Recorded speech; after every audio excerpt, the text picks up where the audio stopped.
Episode 27-24, Lost Shore. Chapter 24, Lost Shore. The black ship, unlike Ropala's ever-trembling boat, remained perfectly stable even after making the transaction from the Middle Sea to the Outer Sea. Everyone, especially Ray, was extremely glad of this. Even if the cruise to the other side took more than a few days, at least they wouldn't be worrying for their lives. Once all of them felt relaxed enough, they parted and explored the ship, then eventually settled down on their own around their favorite area of the ship.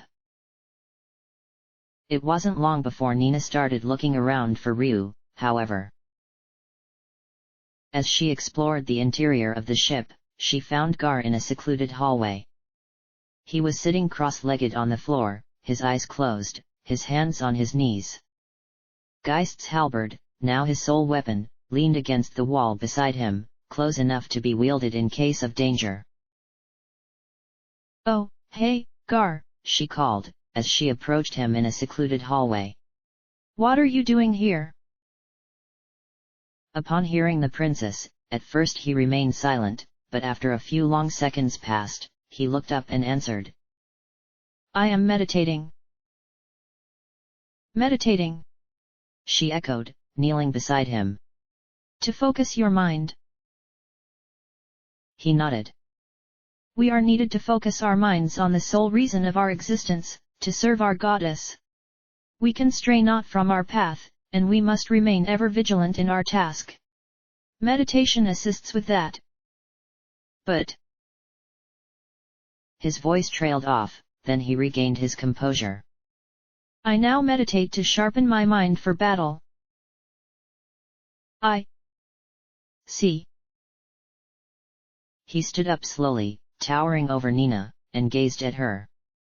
"Worry not, Nina. Though I have sworn to serve the goddess in the past, I no longer wish to take the life of the brood. Now my only wish is to seek the truth." She smiled. "I'm glad, Gar. Now," stretching his wings, he asked, "what is it that you seek?" "I'm looking for Ryu. Have you seen him anywhere about?" "Ryu? No, I have seen him not. Mayhap outside." "Oh, okay. Thanks, Gar." With that, she darted down the hallway, waving goodbye at him.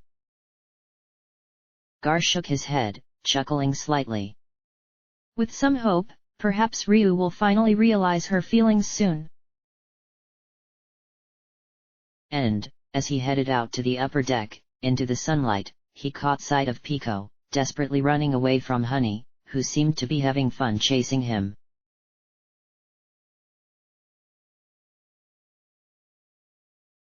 "Hey Ryu, it's hot out there!"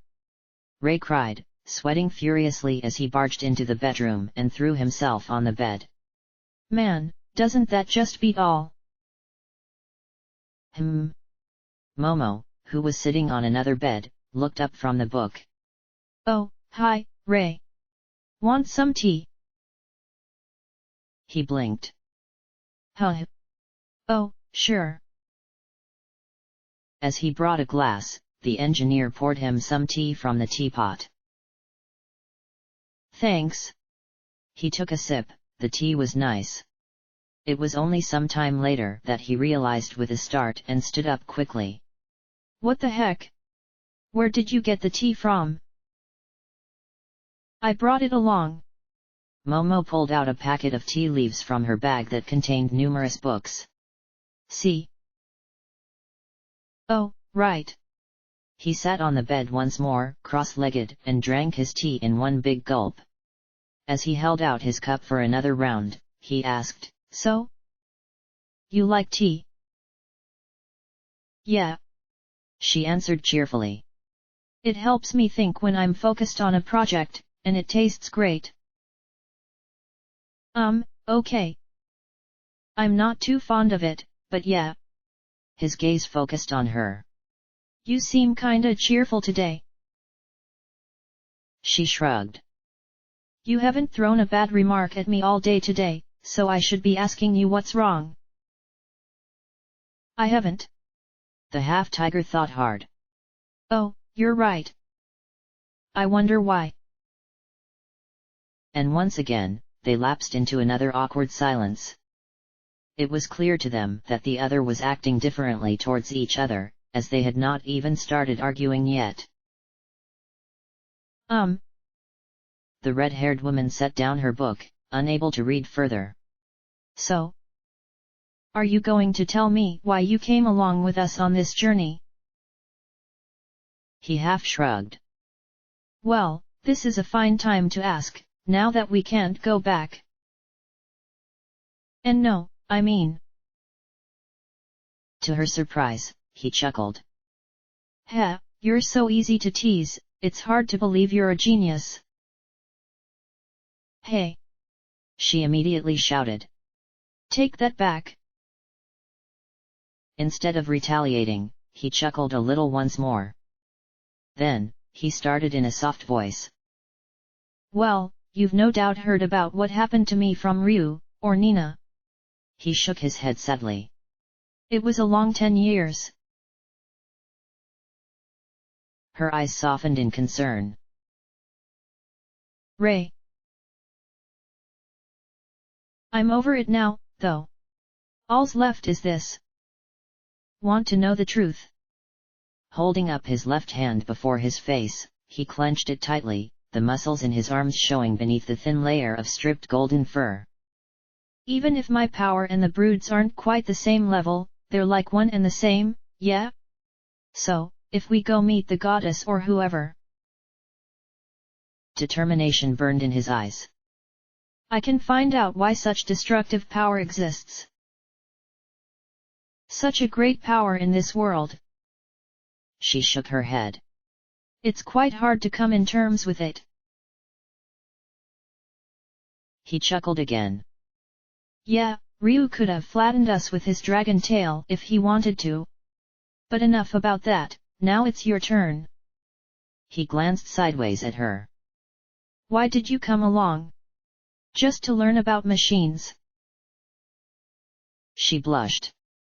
That's one part of it. He grinned. Then. Well. She gazed forward, a strange distant look washing over her face. Back when I was in my tower home, working on projects in seclusion, my mind's always on machines and science. But when I was with Ryu and everyone else, 10 years ago, it opened my eyes a little. There are more to this world than just science. Ray, who had a low opinion on machines, refrained from commenting. Then Ryu disappeared, and I went back to machines, she continued. But it's just not the same anymore, there's something out there, about the brood, about the guardians, and the goddess. It's like reading a mystery, in a way. It gets you all excited about finding out the truth, and you'll try to find out about it, no matter what. Let me get this straight. He grinned cheekily. You want to find out about the truth because for you, this is like another research of another sort. Flustered, she shook her head quickly. No. That's not what I meant, and you know it. The half-tiger laughed heartily. Hey, guys. Nina's voice interrupted, as its owner came in through the door. Have you two seen Ryu? Momo looked thoughtful. Ryu just got a fishing rod from Parch, so wouldn't he be fishing or something? The winged girl realized with a start. Oh, that's right. Why didn't I think of that? He started heading out the door. Thanks. Then the door was closed, and the sounds of hurried footsteps echoed along the hallway. Ray faced Momo, flashing another cheeky grin. Wanna go check it out? She returned the grin. Of course.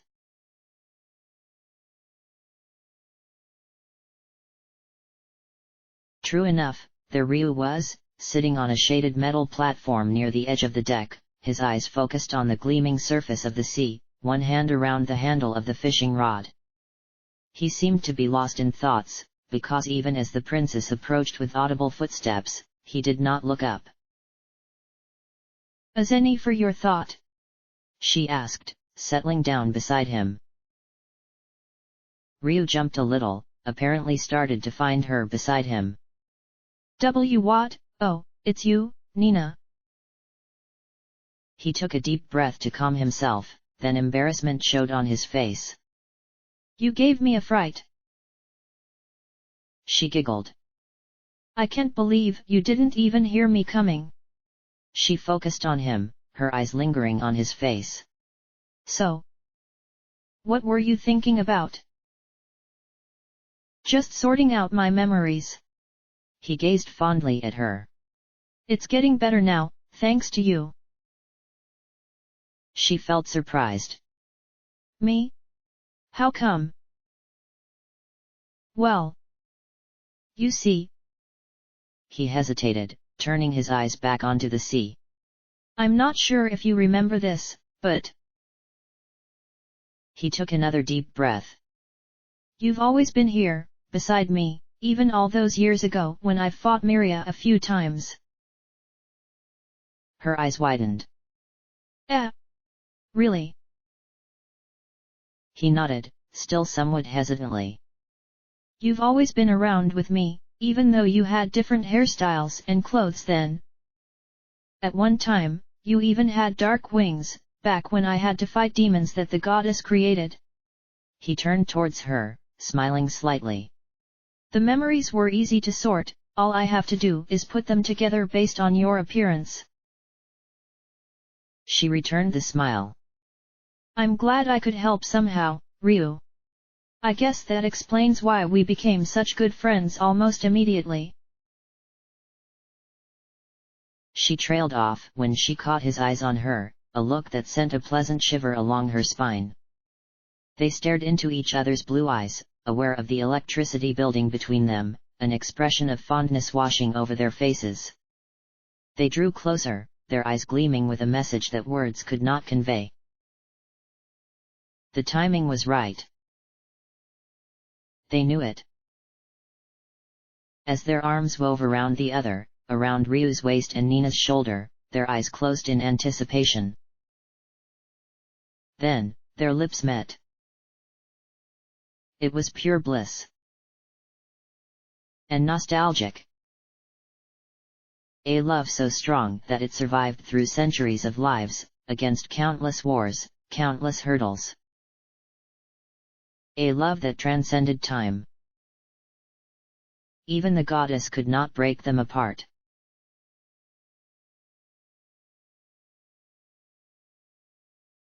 "Who?" Ray cried, almost too loudly. "There they go." The engineer grinned. "Wow, they really did it." "Pooey pooey!" Pico yelled excitedly, bouncing on his feet. The guardian shook his head. "Perchance a lower voice can be considered." Honey nodded exasperatedly. "Gar! Aren't you happy for them?" The half-tiger demanded. "I mean, they're your friends too." "That's right." Momo agreed, putting her hands on her hips. "That is what I intended to convey, not." Gar crossed his arms. "But do you realize not that they would sooner discover us if you are too loud?" "Oh." Both Ray and Momo seemed embarrassed. Even the onion realized his mistake. "Phew." Gar gave a rare smile. "But perhaps both of you are to be another couple." There was a slight teasing note in his voice. "What?" they exclaimed loudly. "No way." "Gar! How could you say that?" the red-haired woman added, flustered. Suddenly, at that very moment, the loud, intrusive sound of an alarm rang across the ship, signaling that something was amiss on the ship. It surprised everyone, making them jump. Momo's eyes widened. The alarm system! Quick! Everyone, to the bridge! Startled, everyone else complied without a word, and Ryu and Nina's love scene, together with the prospects of a new couple, were quickly forgotten.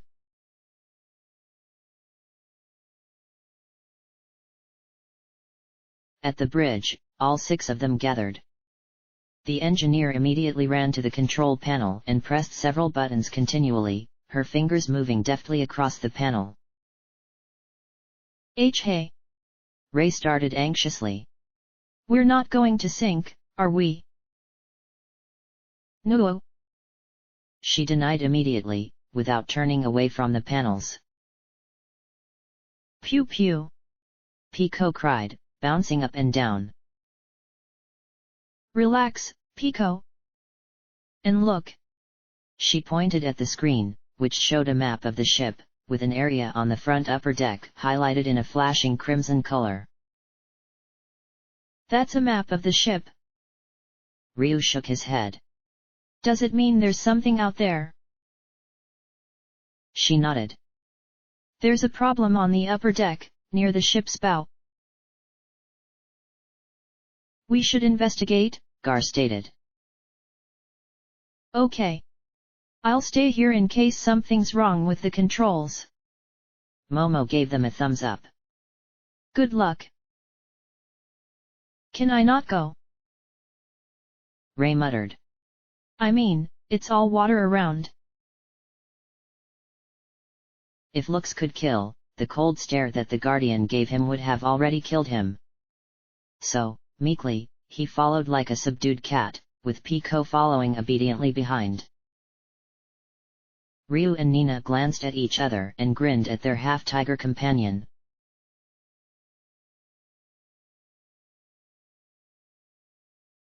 As they emerged in the sunlight from a ladder, nothing seemed to be out of ordinary. There was nothing on deck that would have aroused the ship's suspicious alarm system.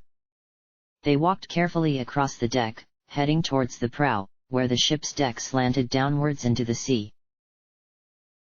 Even from where they were, however, careful observations revealed that the bow had hit something large, for there was a shadow beneath the gleaming blue waters. Something hit the ship, I think, the princess stated. As the others moved forward slowly, the half-tiger spoke in a rather doubtful voice. I dunno. I mean, he said nervously, I can't even stand straight here. What if something happens? Pew! Pico agreed, also seemingly rather doubtful. Just then, a loud sound made them freeze in their tracks, with 4 of them preparing their weapons. Then something huge leaped from the waters, forming a pillar of water, and landed in front of them.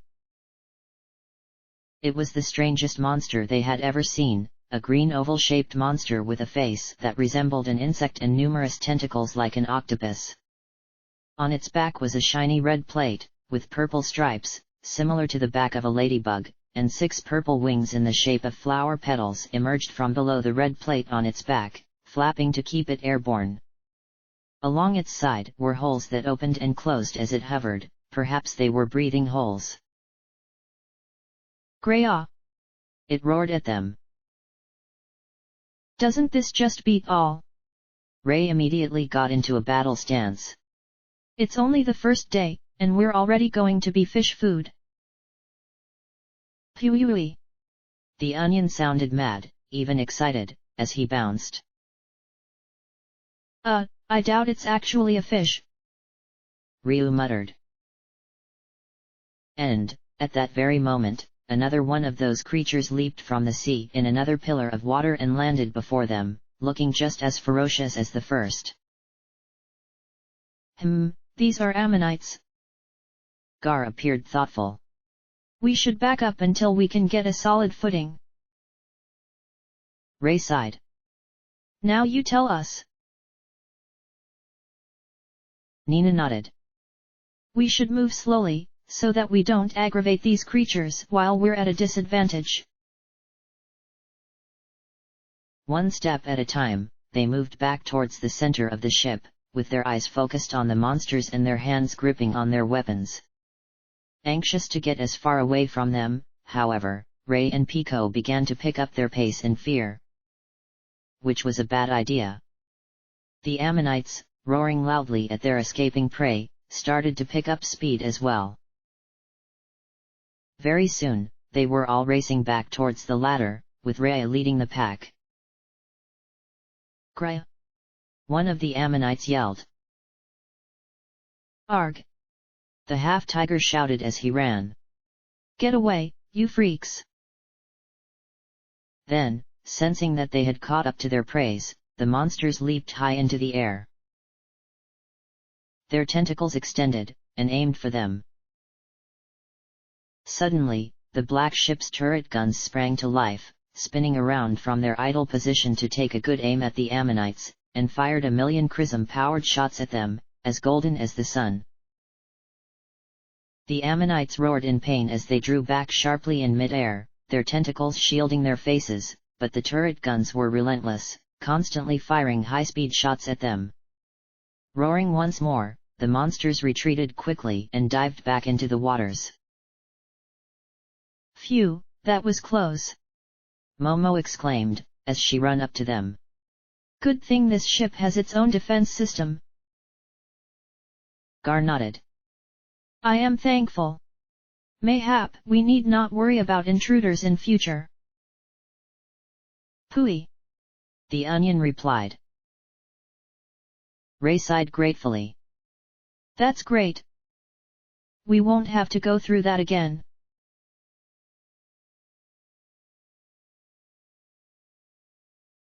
By the 20th day, land interrupted the blue surface of the sea. At first it was only a thin line of land, visible only to Ray's sharp eyes, but not long after, sandy land filled most of their northern view, with a town right in the middle. That seemed to be the black ship's destination.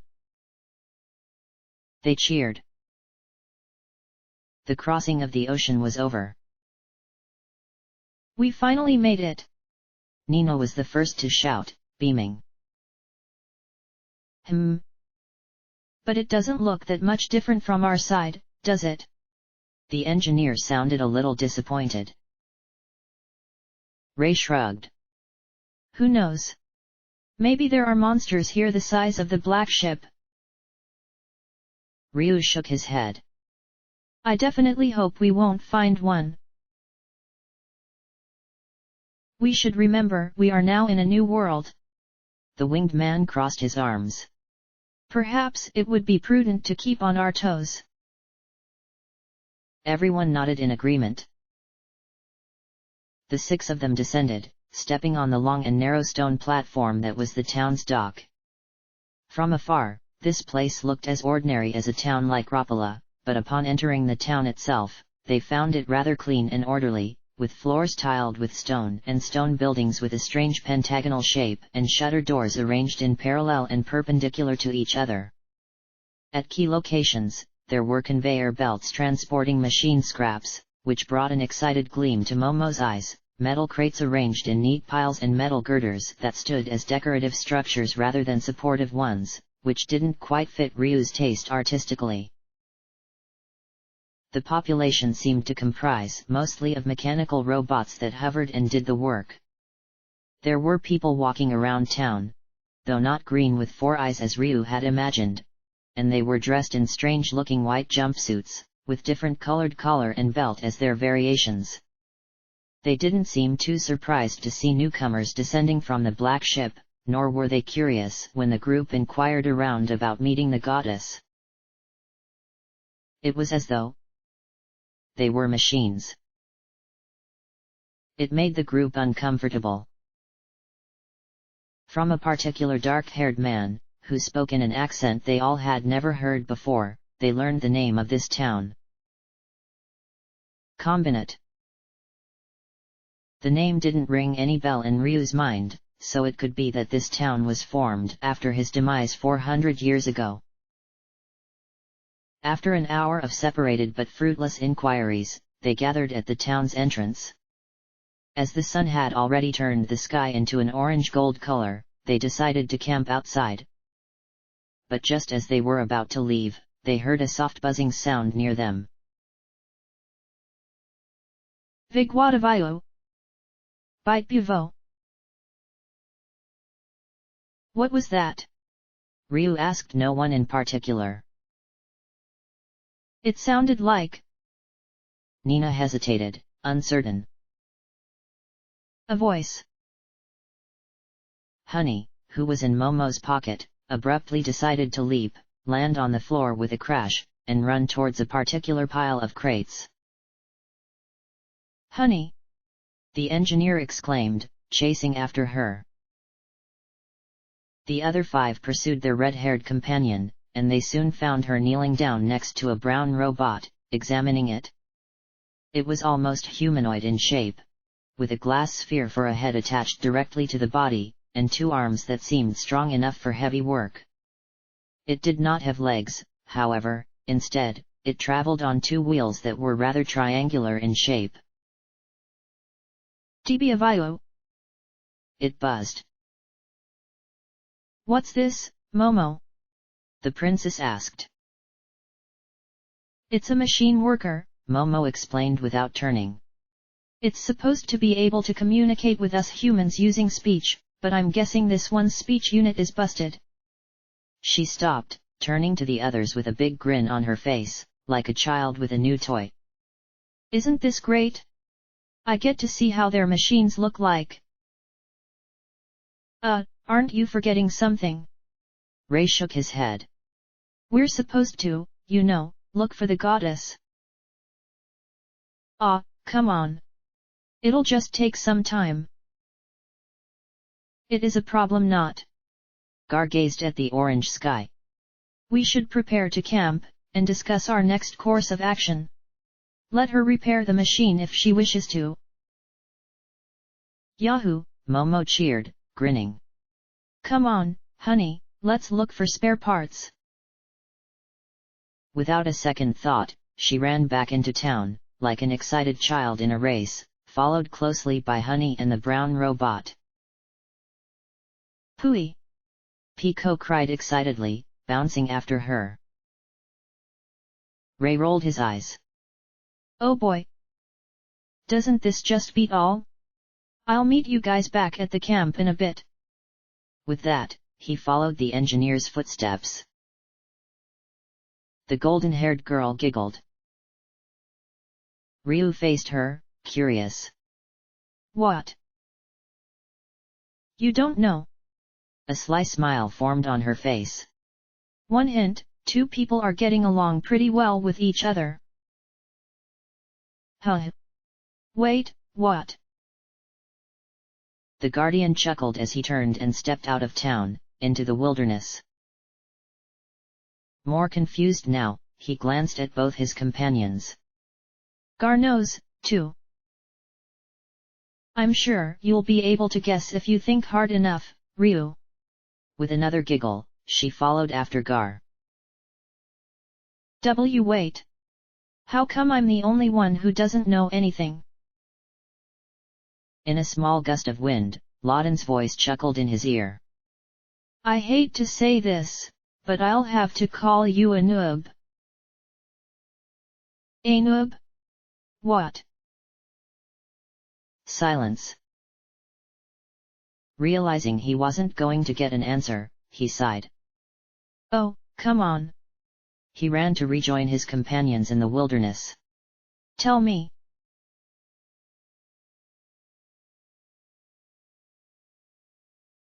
What greeted them beyond the stone walls of Combinat was a long stretch of barren land.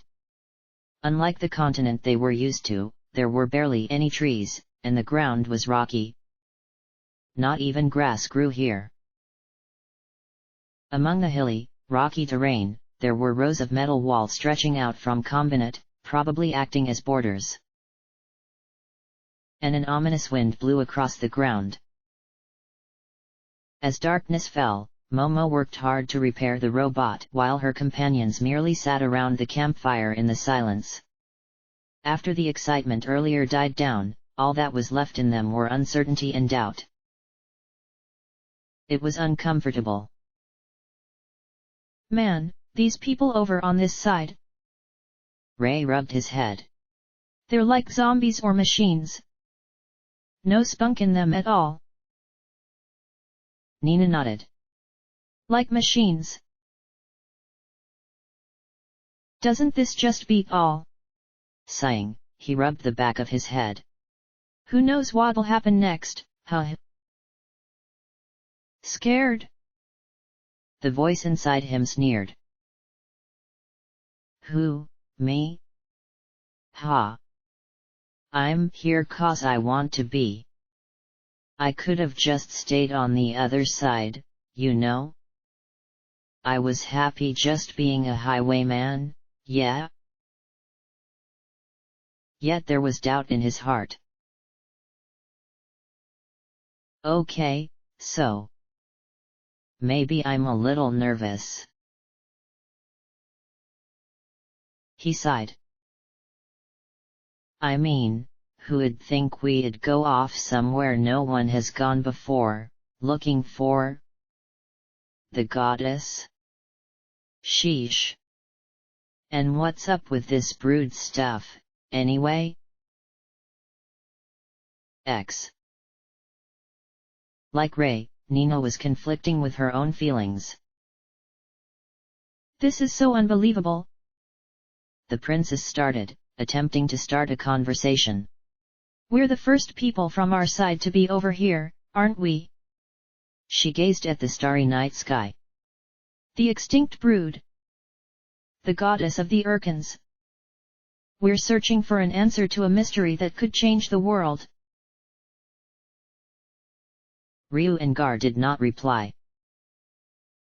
If I stayed in Windia, I would have never experienced any of this, but... She sighed softly, pulling the sheet closer around herself.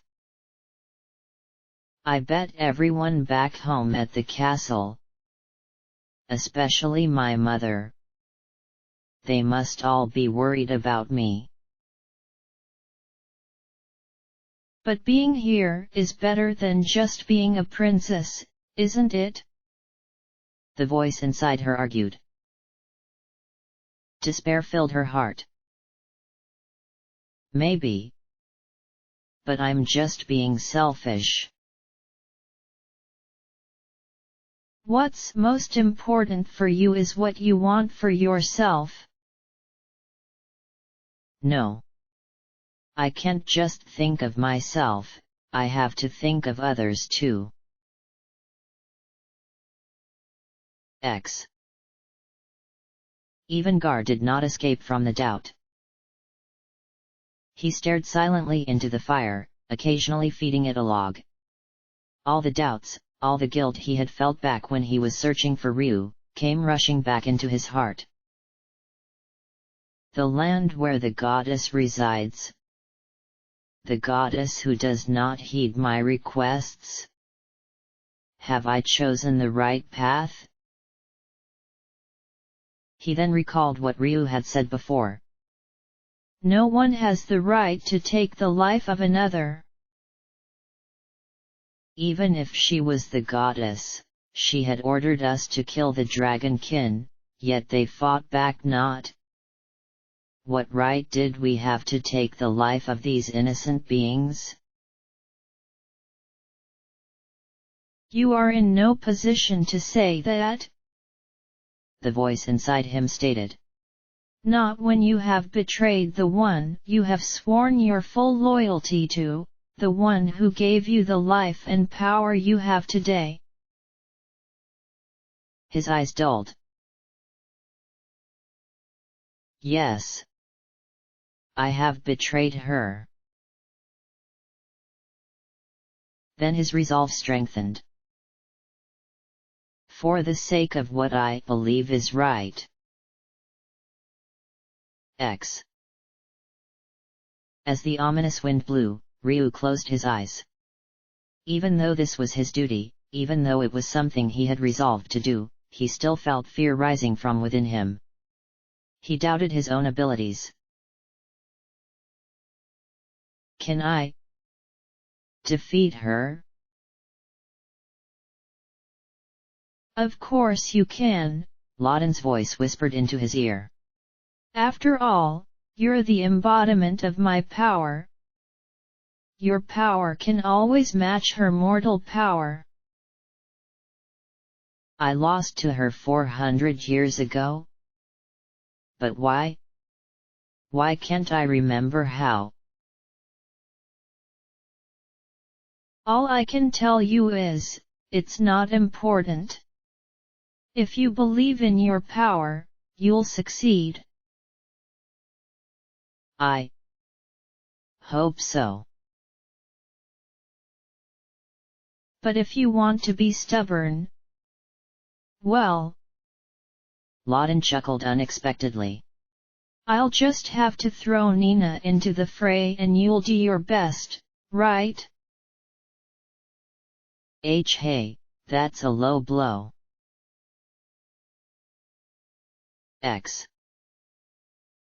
Momo, however, was the only one who seemed excited to be on these new lands. Think about how amazing it is, she said, we may be able to figure out where all the machines we use came from. Ray slapped his forehead. You and you machines. But it's great. Then, as she reattached the wires of a particular machine unit, she thought to herself, I wonder what my father would say if he was here. Every engineer dreams of solving the mystery of the machines. She grinned inwardly to herself. And I'm going to do my best to see it's me who finally solves the puzzle. That way you'll be proud of me, right, Father? Well, how are we going to look for this goddess? Ray broke the silence. I mean, those zombie people don't even know who or what the goddess is, much less where she is. We don't have much to go on, Nina admitted. But I'm sure Ryu can show us the way again. The young man nodded. Yeah. We have the direction, so all we have to do is look for the means to get there. So it's settled. The princess stood up and stretched. Tomorrow's another big day, Ryu.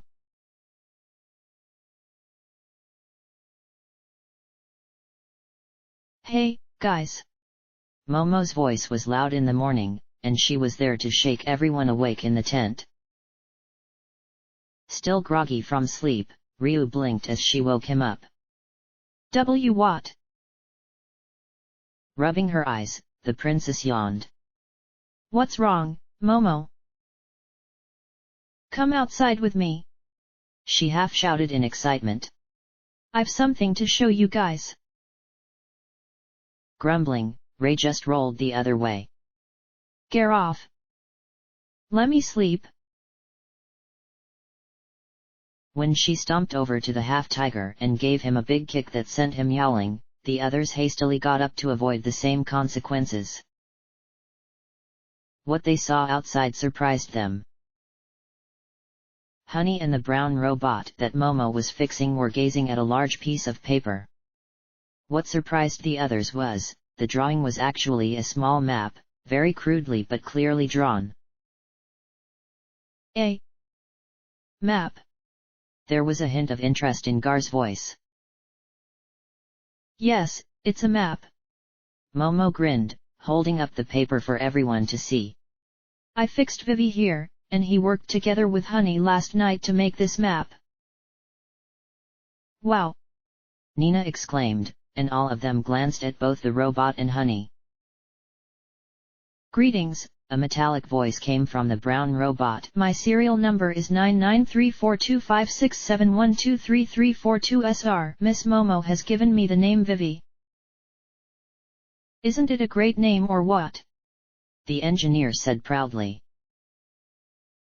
With help from this navigator soldier, Vivi gestured to Honey, we are able to compile a map that will lead you to the colony. Ray rubbed the back of his head. The colony. That is the name of an abandoned settlement, where there is an ancient device that may be of use to you. Unfortunately, I have to return to my master in Combinat, but I have entrusted the directions to the navigator soldier. Ryu nodded, smiling. It's good enough. Thanks for your help, Vivi. Hooray! The princess cheered. We have a lead now. The half-tiger crossed his arms. Psh! I'm not going to believe it's because of that so-called genius.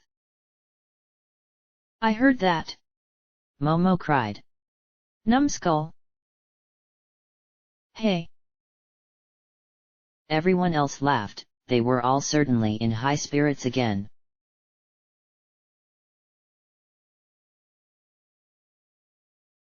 Halfway through the first day, they passed through a place called Steel Grave, which is just a junkyard with mountains of scrap machines. It reminded Ryu of Junk Town, only on a much bigger scale.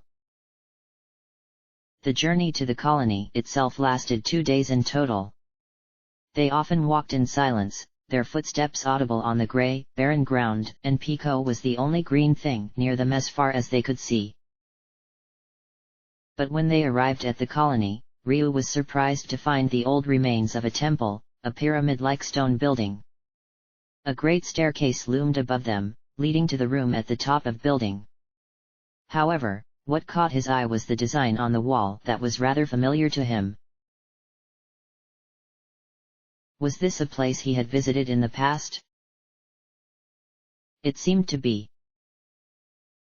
A soft voice, familiar to his ears, beckoned to him, pleaded to him to come. He turned towards it, his eyes searching for its owner.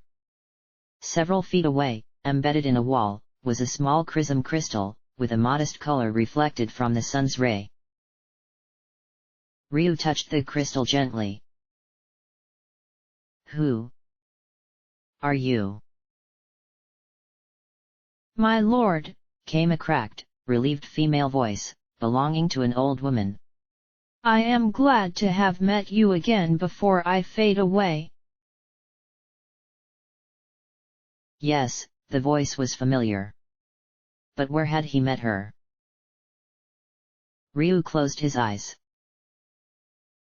I remember now. This place used to be a shrine for the dragons.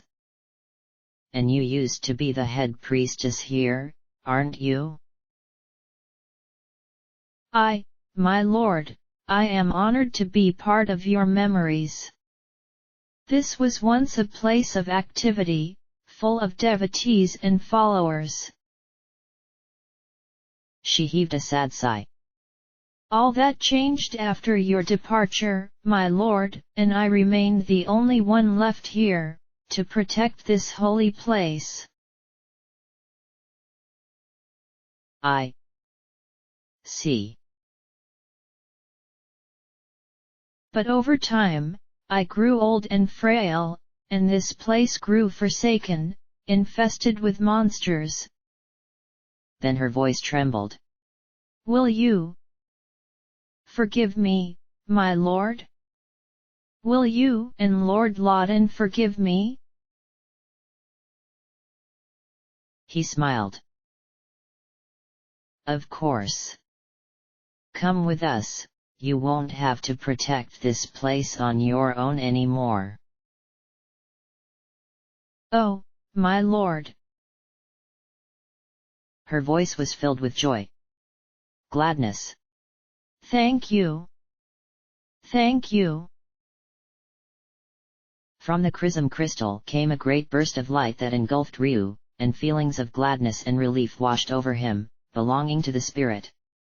He felt his body changing shape, growing larger, longer. When the light faded, a serene dragon floated above everyone else. Its serpentine body curved gracefully, its golden white scales were like sunlight. The white feathers at the end of its tail spread like a fan, and the ones on its head spread like a mane, like a lion that would die to protect its family. And its wings, white and feathery, spread open at its sides. It was like gazing at an angel. The Quetzalcoatl. The Radiant Dragon. The one who died trying to protect the heritage of the brood. His companions gazed upward at the dragon that was like the sun, unable to take their eyes off, in awe of its holy beauty. It's so pretty, Nina said. Ray nodded. Yeah. It's like looking at the sun. In another flash of light, the dragon disappeared and transformed back into Ryu. For a moment, he remained in silence, a look of quiet sadness on his face. The princess approached him. Ryu. Because of this war, my brethrens are forced to die and live on as spirits for centuries after. He closed his eyes. I wonder how it would have been if I had won 400 years ago. The others remained silent. Then, suddenly, Momo gave a cry and pointed. Look! Up there! Everyone looked up. At the top of the pyramid-like structure, there was a large metal dish circling round and round. Sometimes slowly, sometimes rapidly. There was a piece of metal stick emerging from its center. A radar of some sort. The engineer wondered. Maybe we can take a better look when we get closer. With that, everyone climbed the great stone staircase and entered the room at the top of the building. Right in the center of the square room was a raised purple platform, with a huge circular floor made of red reflective material. It seemed to be a pedestal, accompanied by a panel filled with numerous buttons. Hey! Ray started. Isn't that? Nina nodded. It's the same as the teleporting device in the basement of Windia Castle. Ryu turned towards them, surprised. This is what you used to escape. Momo thought hard as she leaned over the panel, pressing a few keys. If we use this, it looks like we can go anywhere we want. Her eyes gleamed with excitement. Oh boy! I wonder how they made this. The Guardian crossed his arms. Perhaps you should focus on the task at hand. Realization washed over her face. Oh, yeah, that's right. We'll have to figure out how to work this thing before we can use it. On the engineer's shoulder, Honey waved madly. She looked up in surprise. Huh? What is it, Honey? She gestured towards the panel several times. Pico tilted his head. Pooey. Maybe she's telling you which button to press. The dragon suggested hopefully. Yeah, you may be right. Momo carried Honey down and placed her on the panel. She watched in awe as the robot doll jumped onto some of the buttons. High beeping filled the air as she worked. Suddenly, with a particularly long beep, a pillar of light shone upward from the circular floor, and a metallic voice spoke from the panel. Portal drive activated. Target locked. Destination, Relay Point A. Wow, great work, Honey. The princess praised. Honey rubbed the back of her head, seemingly embarrassed. Wait, does it still work in the first place, whatever it is? Ray asked. I mean, it's pretty old, right? Ryu shrugged. Yeah. No way to know unless we try it. He turned and stepped into the pillar of light. Everyone else followed suit, though Ray did it hesitantly, and a great burst of light abruptly engulfed their sight. As soon as the light dimmed enough, the six of them stepped down from the portal and exited the room. It was then when Honey ran down the steps and out of the room. Wait, Honey! Momo cried, chasing after her. Outside the portal room, what greeted them was the interior of a steel building, filled with scrap metal and crates. It looked suspiciously familiar, and it was Nina who got the answer first. Hey, isn't this? Her eyes widened. The freighter in Steel Beach? You know, near Junktown in Erkin. What? Momo and Ray exclaimed simultaneously. Wait, I'll go and confirm. Without waiting for an answer, she ran down the hallway and burst through the door at the end. A few minutes of waiting later, she returned with a look of disbelief on her face. It's just as I thought, she stated. The machine guildsmen were surprised to see me, and they wanted to know how we got in. Ray sighed. Man, doesn't this just beat all?